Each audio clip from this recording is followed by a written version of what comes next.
how receptive do you feel yoga is at the moment? Is it kind of getting there? Is it a little bit?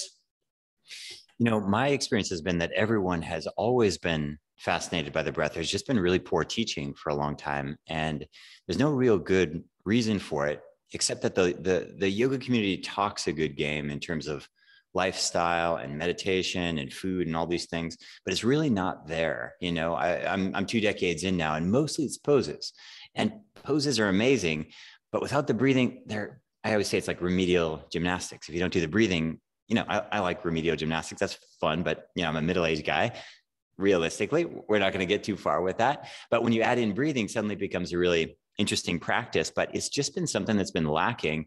And if you trace it back to kind of modern masters, whether it was Patabi Joyce or Iyengar or, Shivananda did a better job of it. Every Shivananda class had a Kapalabhati practice, had an alternate nostril practice. But again, it still wasn't really defined. Like, what the heck are we doing?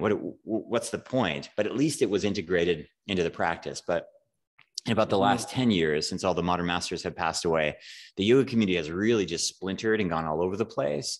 And with the performative nature of social media, there's been an overemphasis on posing, which, again, beautiful. I love it. It's interesting. But in terms of like actual mind-body health benefits, it's only really interesting when you start to incorporate breathing.